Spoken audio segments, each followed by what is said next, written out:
بسم الله الرحمن الرحيم. الحمد لله رب العالمين، والصلاة والسلام على سيد الأنبياء والمرسلين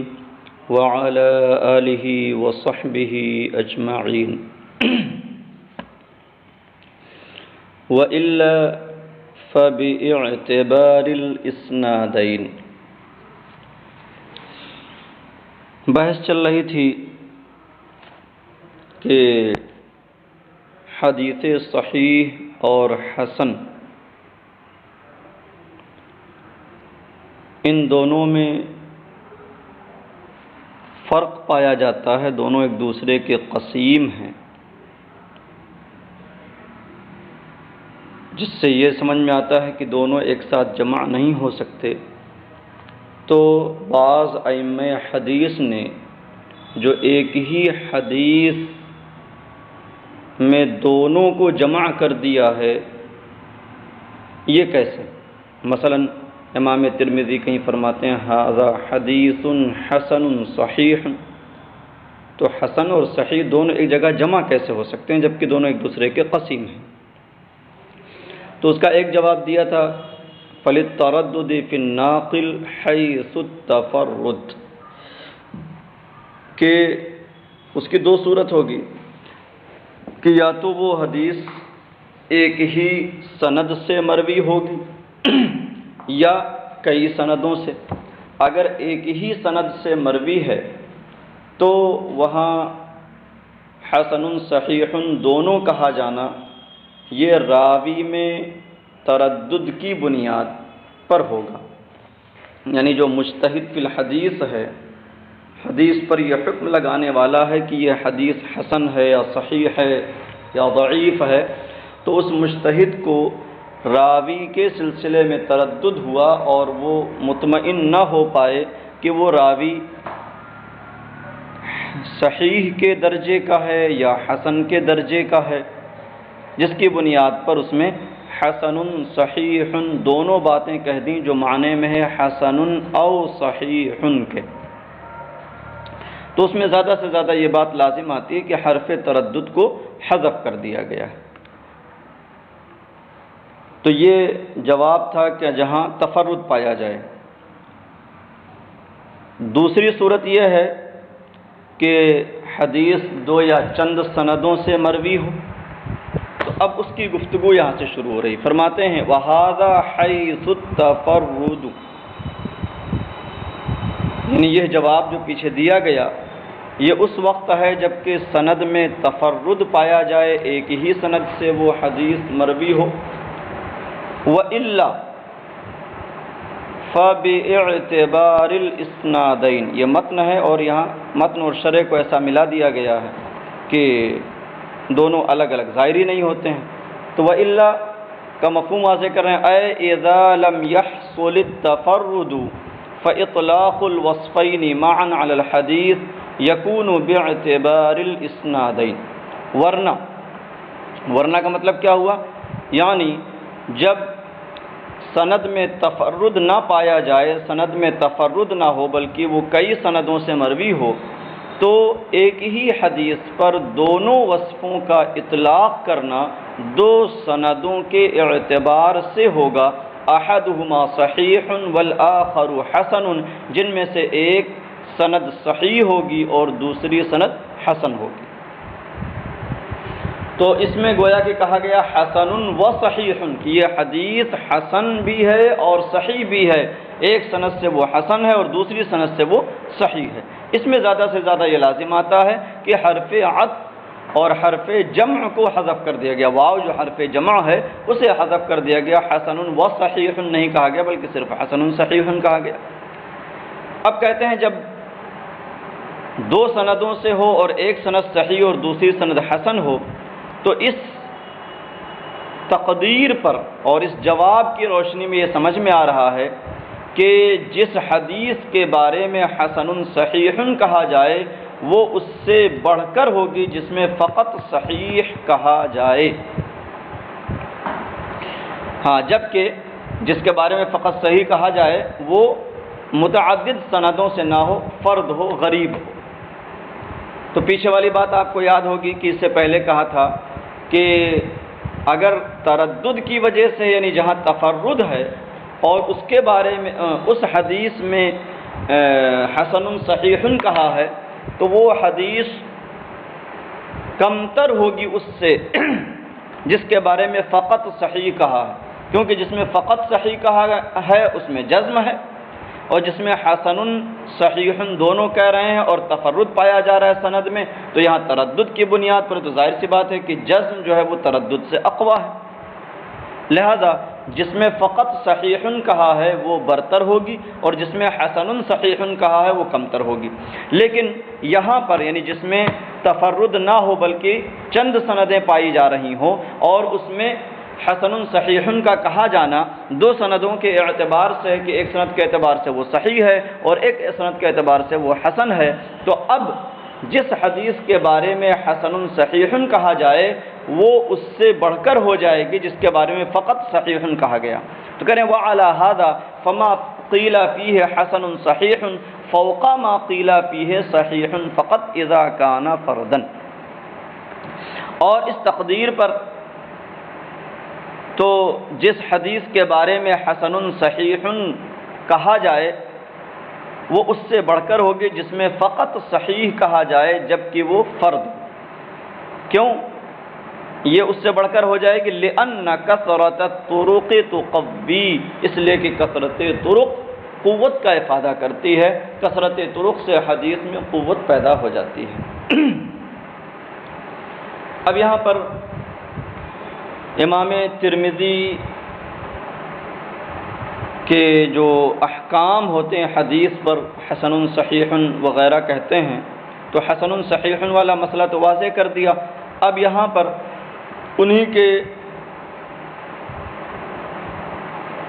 احکام کی بنیاد پر ایک اور اعتراض پیدا ہو رہا ہے، تو اس اعتراض اور اس کا جواب ذکر کر رہے ہیں۔ فَإِنْ قِيلَ قَدْ صَرَّحَ التِّرْمِذِيُّ بِأَنَّ شَرْطَ الْحُسْنِ أَنْ يُرْوَى مِنْ غَيْرِ وَجْهٍ فَكَيْفَ يَقُولُ فِي بَعْضِ الْأَحَادِيثِ حَسَنٌ غَرِيبٌ لَا نَعْرِفُهُ إِلَّا مِنْ هَذَا الْوَجْهِ۔ پس اگر یہ اعتراض کیا جائے کہ امام ترمذی نے اس بات کی صراحت کی ہے کہ ان کے نزدیک حسن ہونے کی شرط یہ ہے، بِأَنَّ شَرْطَ الْحُسْنِ یہ مصدر ہوگا، حدیث کے حسن ہونے کی شرط یہ ہے أَن يُرْوَى مِنْ غَيْرِ وَجْهٍ کہ وہ ایک طریق کے علاوہ سے مروی ہو، من غیر وجہ، وجہ یہاں پر طریق کے معنی میں، تو ایک طریق کے علاوہ سے مروی یعنی کئی طرق سے مروی، تو ان کے نزدیک حسن ہونے کی شرط یہ ہے کہ کئی طرق سے مروی ہو۔ فَكَيْفَ يَقُولُ فِي بَعْضِ الْأَحَادِيثِ حَسَنٌ غَرِيبٌ، تو وہ بعض حدیثوں میں یہ کیسے کہہ دیتے ہیں کہ یہ حدیث حسن ہے، غریب ہے، لا نعرفه الا من هذا الوجہ، ہم اسے اس طریق کے علاوہ سے نہیں جانتے۔ تو جب اس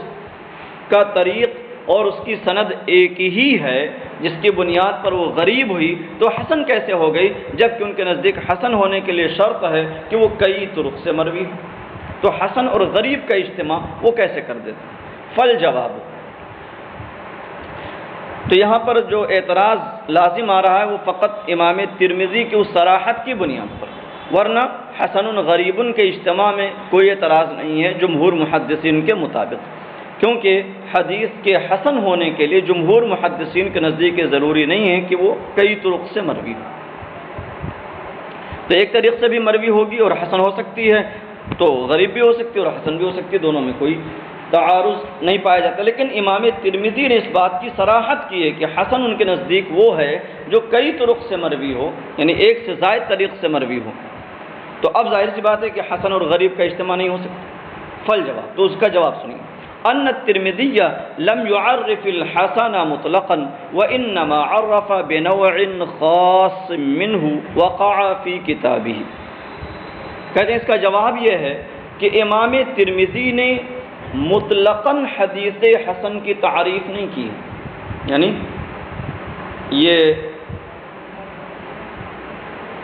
حدیث حسن ایسے معنی میں کہ اس کے تحت متعدد اقسام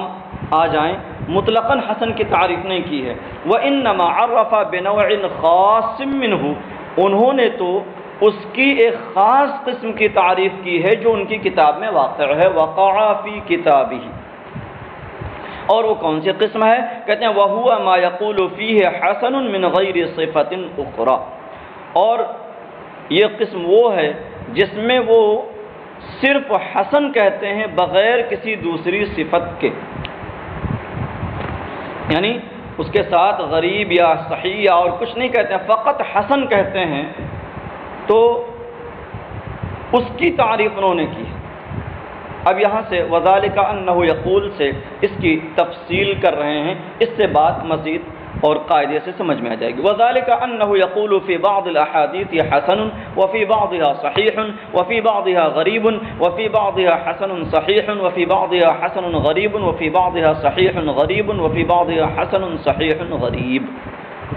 اور اس کی تفصیل یہ ہے کہ امام ترمذی بعض حدیثوں کے بارے میں فرماتے ہیں حسن، بس اس کے ساتھ اور کچھ نہیں لگاتے۔ وفی بعضها صحیح، بعض حدیثوں پر حکم لگاتے ہوئے کہتے ہیں صحیح فقط۔ وفی بعضها غریب، اور بعض حدیثوں میں کہتے ہیں غریب، یعنی یہ حدیث فقط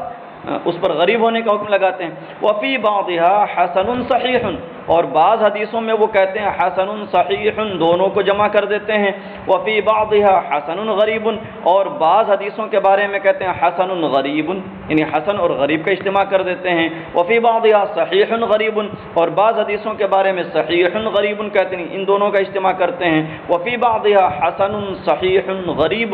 اور بعض حدیثوں میں حسن صحیح غریب تینوں کا اجتماع کر دیتے ہیں۔ تو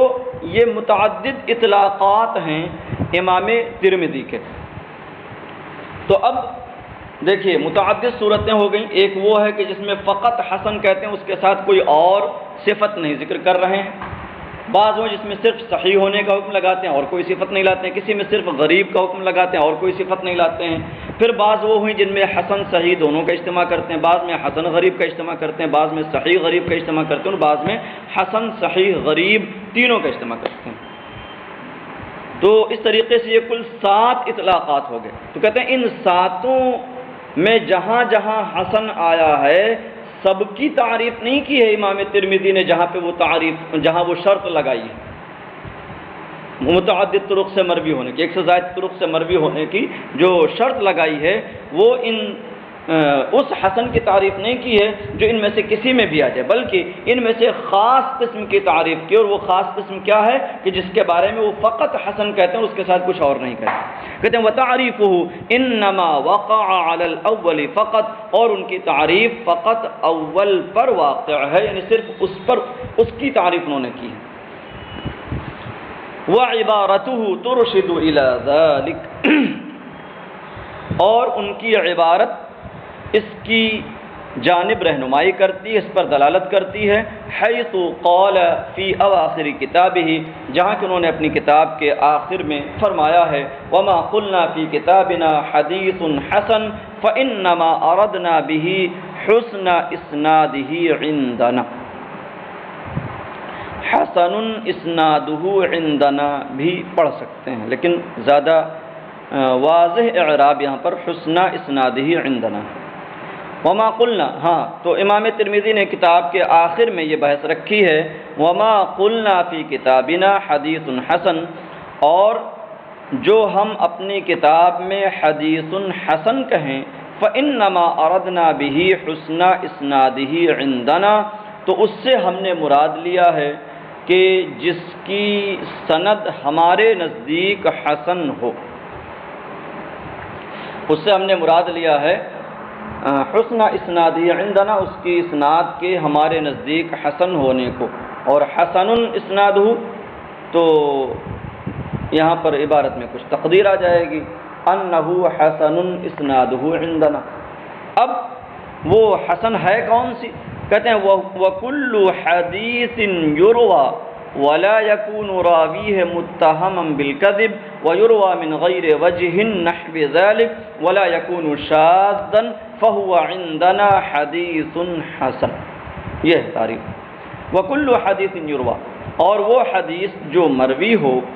ولا یکون راوی ہے متہم بالکذب، اور اس کا راوی متہم بالکذب نہ کاذب ہو، نہ ہی متہم بالکذب ہو، یعنی کذب کی تہمت بھی اس پر نہ لگی ہو۔ تو ہر وہ حدیث جو مروی ہو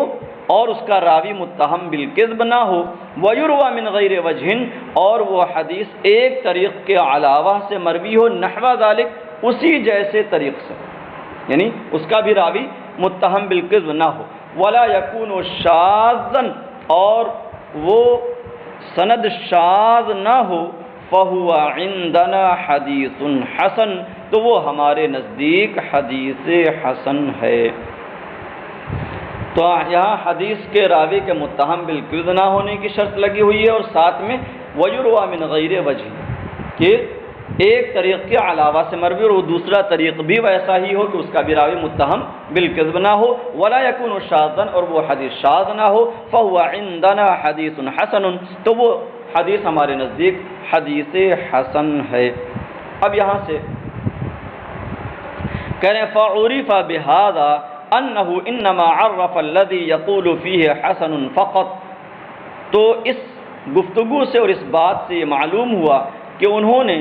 صرف اس کی تعریف کی ہے جس کے بارے میں فقط حسن کہتے ہیں، اس لیے کہ انہوں نے فقط یہاں پر وما قلنا فی کتابنا حدیث حسن، اتنی ہی بات کہی ہے۔ اما ما یقول فیہ حسن صحیح او حسن غریب او حسن صحیح غریب، لیکن وہ حدیث جس کے بارے میں وہ حسن صحیح کہیں یا حسن غریب کہیں یا حسن صحیح غریب کہیں، فلم يعرج على تعریفہ، تو انہوں نے اس کی تعریف نہیں کی۔ تعریج کا معنی